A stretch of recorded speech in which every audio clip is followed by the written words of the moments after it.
नमस्कार, प्रणाम, हर हर महादेव, जय श्री काशी। हनुमान जयंती 2026 में कब है? चलिए मैं आपको बताती हूँ। हनुमान जयंती 2026 में 2 अप्रैल 2026 को मनाई जाएगी। दिन गुरुवार रहेगा। अब शुभ मुहूर्त क्या है? 4 बजे सुबह से शुभ मुहूर्त चालू हो जाएगा। आप पूरा दिन पूजा कर सकते हैं। कभी भी जब हनुमान जी को आपको प्रसन्न करना हो तो राम भगवान का जाप, स्मरण या उनका लिखना आवश्यक है। किसी कॉपी पे राम नाम लिखना आवश्यक है, या आप रामचरितमानस पढ़ें, राम भगवान का भजन कीर्तन करें। वहाँ हनुमान जी अवश्य आएंगे। वो प्रसन्न होते हैं राम नाम से, ना कि अपने नाम से। इस बात को ध्यान रखिए। हनुमान जी को जब भी प्रसन्न करना बुलाना हो तो आपको ये करना ही पड़ेगा। पूजा विधि में आप क्या क्या चीज़ें उनको अर्पण करेंगे, क्योंकि हनुमान जन्म उत्सव मनाया जाता है। लोग जयंती कहते हैं लेकिन उनका जन्म उत्सव हम कहेंगे, ठीक है। तो उसमें क्या क्या चीज़ अगर आप उपयोग करते हैं तो हनुमान जी बहुत प्रसन्न होते हैं। उपाय में, मैं रेमेडी में आपको बता रही हूँ। चमेली का तेल में सिंदूर जो आता है ऑरेंज वाला, वो मिक्स करके उनको लगाना है और थोड़ी सी सिंदूर अपने घर ले आना है। उस पर अपने घर के बाहर स्वास्तिक बनाना है। उसी से, वही चमेली का तेल और सिंदूर से आपका कारोबार अगर रुका होगा तो चलने लगेगा। अगर किसी व्यक्ति को वो टीका लगाते हैं तो उसके ऊपर से नेगेटिविटी कम होने लगती है, जब तक कि वो तिलक माथे के ऊपर लगा रहेगा। इस तरीके से कर सकते हैं। दूसरा, उन्हें कल के दिन अनार जो होता है, अनार चढ़ाइएगा। लड्डू का भोग या बूंदी का भोग लगाइएगा। चना या आप गुड़ का भोग लगा सकते हैं, रोट का भोग लगा सकते हैं, ठीक है। बाटी चूरमा का भोग लगा सकते हैं। जो चूरमा मीठा वाला, घी वाला आता है, गुड़ वाला, वो लगा सकते हैं। ये सब उनको बहुत प्रिय है तो ये लगा सकते हैं। पान का एक बेड़ा लगाएंगे। आपका बहुत दिन से कोई मनोकामना पूर्ण नहीं हो रहा है तो आप पान का एक बेड़ा लगाएंगे और 2 लौंग का जोड़ा लगाएंगे। आपका काम अवश्य होगा। ध्यान ये रखना है कि आपको ये चीज़ खाना नहीं है। जो प्रसाद आप चढ़ाते हैं उसको वितरण करना होता है, आप खा नहीं सकते हैं। खाने से अगर आपकी कुंडली में मंगल दोष नीच का होगा तो वो ऊंच का नहीं हो पाएगा, अच्छा मंगल नहीं हो पाएगा। इस वजह से खाना नहीं है, लोगों में वितरण करना है। समझ गए? उनको कल के दिन लंगोट जरूर चढ़ाइएगा।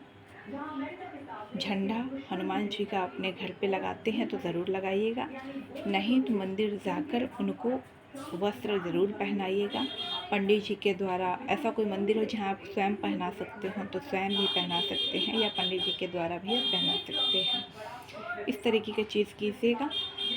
जनेऊ उनको ज़रूर धारण करवाइएगा, जनेऊ ज़रूर लेकर जाइएगा। लाल फूल अड़हुल का या तो गुलाब के फूल आप उनको लेकर जाइएगा। इस तरीके के फूल आप उनको अर्पण कर सकते हैं, या गेंदा का फूल। ये सब फूल उनको प्रिय हैं, आप लेकर जाइएगा, ठीक है। चमेली का फूल मिल जाए तो भी उनको अर्पण आप कर सकते हैं। और जो आँख का पेड़ होता है, ठीक है, उसकी माला बनाकर उस पर राम लिखकर लेकर जाइएगा। तो आपका जो भी बाधाएं जीवन में आ रही हैं वो नहीं आएगा ज़्यादा। उस पर राम नाम लिख कर जाइएगा। पान का भी आप माला बना सकते हैं, पान के पत्तों पे भी, और राम नाम लिखकर उनको पहना सकते हैं। इस तरीके के उपाय करने से आपके जीवन में काफ़ी बदलाव देखने को मिलता है और हनुमान जी की असीम कृपा होती है। हनुमान जी को प्रसन्न करने के लिए पूजा के नियम को समझें, ठीक है।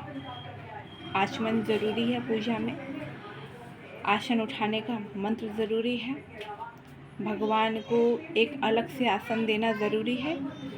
जब भी आप राम कथा कह रहे हों या हनुमान चालीसा पढ़ रहे हों, बजरंगबाण का पाठ कर रहे हों, तो बजरंगबाण का पाठ हमेशा एक पैर पे होता है, दोनों पैर पे नहीं होता है। और बजरंगबाण का पाठ तब किया जाता है जो व्यक्ति सिद्धि या साधक हो। हर व्यक्ति के लिए बजरंगबाण का पाठ नहीं होता है, क्योंकि वो उसको झेल नहीं पाएंगे, उसके प्रकोप को, क्योंकि इसमें हनुमान जी के द्वारा राम जी को वचनबद्ध किया जाता है। राम भगवान को कसम हनुमान जी को कसम दिलाकर राम भगवान से काम निकलवाया जाता है। इस तरीके की चीज़ें होती हैं।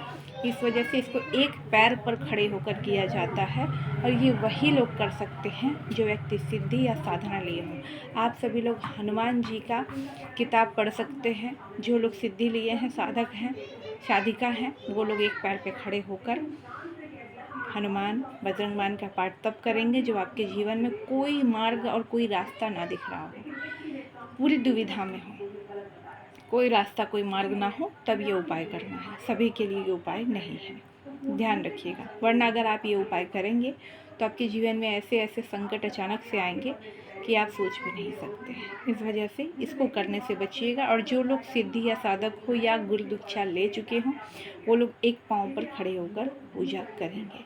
और वो एक पाँव कैसे खड़ा हो जाता है, ये वाला पाँव इस घुटने के पास से टेक लगाया जाता है। उसके बाद बजरंगबाण का जब पाठ किया जाता है तो उस टाइम पर आपको एक चीज़ का ध्यान है, जब तक कि आपका बजरंगबाण का पाठ ख़त्म ना हो जाए आप पैर को नीचे नहीं रख सकते हो, इसका ध्यान रखना है। रुद्राक्ष की माला पर ही आप लोग राम भगवान का जाप कीजिएगा, जल्दी हनुमान जी प्रसन्न होते हैं। ठीक है, इसमें रुद्री पाठ भी आप लोग कर सकते हैं भगवान शिव का, क्योंकि 11वें अवतार हैं हनुमान जी, तो वो प्रसन्न होते हैं। शिव जी का भी स्मरण कर सकते हैं इस दिन, और राम भगवान का कर सकते हैं। ये दोनों इनको बहुत प्रिय हैं और आप ऐसा करेंगे तो आपको ज़रूर से ज़रूर रिज़ल्ट मिलेगा। चना और गुड़ बंदरों को खिलाइएगा अपने ऊपर से वार कर कि आपके कोई ग्रह दोष, ग्रह पीड़ा से अगर परेशान हैं आप और इंस्टेंट रिज़ल्ट चाहते हैं तो चना, गुड़ और केला अर्पण कर सकते हैं बंदरों को। तो इससे आपकी जीवन में कठिनाइयाँ और परेशानियाँ खत्म होने लगती हैं। तो ये उपाय कल आप लोग अवश्य कीजिएगा और ज़रूर कीजिएगा। और मुझे ज़रूर ये बताइएगा कि आप मेरी वीडियो कहाँ से देखते हैं और आप अपने जीवन में क्या चीज़ अब तक प्राप्त कर ली और क्या नहीं कर पाए हैं। क्योंकि समय रहते अगर आपने प्राप्त कर लिया तो आपको बधाई हो कि आप इस लायक हैं कि आप दूसरों की मदद कर पा रहे हैं। अपने आप को बड़ा समझिए कि भगवान ने आपको उस काबिल बनाया है कि आप लोगों की मदद कर पा रहे हैं। और हो सके तो कल कुछ गरीब लोगों को ज़रूर भोजन करवाइएगा, चाहे वो 5 व्यक्ति हो, 1 व्यक्ति हो, 2 व्यक्ति हो, ज़रूर उनको कुछ ना कुछ दान कीजिएगा। और जो व्यक्ति बहुत ज़्यादा संकट में हो उनको कल से 11 पार्ट हनुमान जी का उठाना है या 5 पार्ट उठा सकते हैं। उसकी विधि होती है, वो विधि आप पर्सनल मुझसे पूछ भी सकते हैं। ठीक है, और अगर आपको पर्सनल जानकारी में हस्तरेखा, कुंडली, न्यूमरोलॉजी, टैरो कार्ड रीडिंग या वास्तु या किसी भी टॉपिक पे जानकारी चाहिए, देवी देवता के या कोई भी साधना सिद्धि के, तो उसके अलग अलग चार्जेस लगते हैं, आप ले सकते हैं और इस प्रकार से जान सकते हैं। ठीक है, एक बात और कहूँगी कि हनुमान जी को नारियल अवश्य चढ़ाइएगा। ठीक है, इससे भी आपकी बहुत सारी बाधाएं मुक्त होती है। हनुमान जी को नारियल भी बहुत प्रिय है, तो ज़रूर ये उपाय कीजिएगा। इनमें से आप कोई भी उपाय कर सकते हैं। मैं इतना सारा उपाय क्यों बताई हूँ, हर व्यक्ति को ये जानकारी मिले कि उनको क्या प्रिय है। क्योंकि जन्मदिन पर, जन्म उत्सव पर आपको भी कोई विश करता है या फिर कोई चीज़ देता है भेंट में, तो आपको बहुत प्रशंसा होती है, बहुत खुश होते हैं। उसी प्रकार से भगवान के भी जन्म उत्सव पर जब उनको कोई कुछ गिफ्ट करता है तो वो बहुत खुश होते हैं, बहुत हैप्पी होते हैं। तो यह उपाय आपको ज़रूर करना है। ठीक है, और जिस व्यक्ति का काम लंबे समय से नहीं हो रहा वो हमसे भी अर्जी लगवा सकते हैं। और कोई व्यक्ति किसी को बहुत ज़्यादा परेशान कर रखा है और वो व्यक्ति मानने को तैयार नहीं है, तो हनुमान जी स्वयं जाकर उसे दंड देते हैं। इसकी भी विधि विधान होता है, पूजा विधि होता है, वो भी हमारे यहाँ होता है, तो वो भी आप करवा सकते हैं। और मंगल दोष से अगर आप पीड़ित हैं तो उसका भी पूजा हवन तांत्रिक और सात्विक हमारे यहाँ होता है। आप इसके लिए भी हमें कांटेक्ट करके अपना पूजा करवा सकते हैं, ऑफलाइन भी ऑनलाइन भी, जैसी आपकी मर्ज़ी, दोनों विधि से आप पूजन करवा सकते हैं। आगे फिर दूसरी वीडियो में हम मिलेंगे। और आपका कोई प्रश्न हो, कोई सवाल हो छोटा मोटा, तो आप कमेंट करके भी हमसे पूछ सकते हैं कि किस टॉपिक की आपको वीडियो चाहिए और किस देवी देवता की या क्या चीज़ आप वीडियो में देखना चाहते हैं, किस तरीके की वीडियो आपको पसंद है। फिर मिलेंगे हम एक अच्छी जानकारी के साथ। और आप सभी को बहुत बहुत शुभकामनाएं हनुमान जन्मोत्सव की। जयंती हम बिल्कुल नहीं बोलेंगे, क्योंकि हनुमान जी कलयुग में भी अवेलेबल हैं और वो परमानेंट इस धरा पर रहेंगे। आप किसी भी मुसीबत में हो, भूत प्रेत तंत्र बाधा, किसी भी वाहन से, किसी भी, हनुमान जी को याद कीजिए, राम भगवान को याद कीजिए, आपका सारा काम वो करेंगे और आपको दुविधा से निकालेंगे। लेकिन लालच उनको नहीं पसंद है, वो आपको उतना ही देंगे जितना आपको ज़रूरत है उस टाइम पर, उससे ना वो ज़्यादा ना कम देंगे, क्योंकि हनुमान जी को लालची व्यक्ति पसंद नहीं है। और हनुमान जी राम जी तक पहुंचने भी नहीं देते हैं, ये भी मैं आपको बता दूं। बहुत परीक्षा लेते हैं तब आप कहीं राम जी के पास जा पाएंगे। तो उसके लिए भी जो साधक हैं उनको कहूँगी, इतना तोड़ते हैं, उठाते हैं, पटकते हैं, उठाते हैं, पटकते हैं, इतना परेशान करते हैं उसको कि वो अंदर से टूट जाए। लेकिन जो व्यक्ति दृढ़ निश्चय होता है वो अवश्य राम जी तक पहुंचता है, क्योंकि राम जी को बहुत प्रेम करते हो हनुमान जी, और वो नहीं चाहते हैं कि कोई व्यक्ति उनसे स्वार्थ से जुड़े। हृदय से अगर कोई व्यक्ति जुड़ता है राम जी से तो वह उसके लिए दरवाज़ा खोल देते हैं। लेकिन कोई स्वार्थ से जुड़ता है या वो अपने आप को राम भगवान से अव्वल समझता है या कहता है कि हम राम जी के साध लिए, साधक हैं, साधिका, हमने उनको साध लिया, तो ये हनुमान जी को साध लिया, ये वाणी उनको पसंद नहीं है। ये वाणी उनको पसंद नहीं है, इस बात को हमेशा ध्यान रखिएगा। क्योंकि हम किसी भी देवी देवता को साध नहीं सकते, हम उनके शरणागत होते हैं, उनके शरण में रहते हैं और उनका आश्रय में रहते हैं, छत्र छाया में, तब हमें वो स्वीकार करते हैं। लेकिन बहुत से दुष्ट प्राणी होते हैं कि थोड़ा भी उनको शक्ति जब प्राप्त हो जाती है 41 दिन के बाद, तो वो अपने आप को अव्वल, अपने आप को सर्वश्रेष्ठ व्यक्ति समझने लगता है और ये कहता है कि हनुमान जी और राम भगवान उनके नौकर हैं। जैसे आपने बहुत बार वीडियो में देखी होगी, बहुत लोगों का, मारो इसको, पटको इसको, ये करो, उसको वो करो। हनुमान जी राम भगवान किसी के बाप के नौकर नहीं है जो इस तरह के प्रपंच में पड़े। वो बहुत धार्मिक है और उन्हें शांति पसंद है।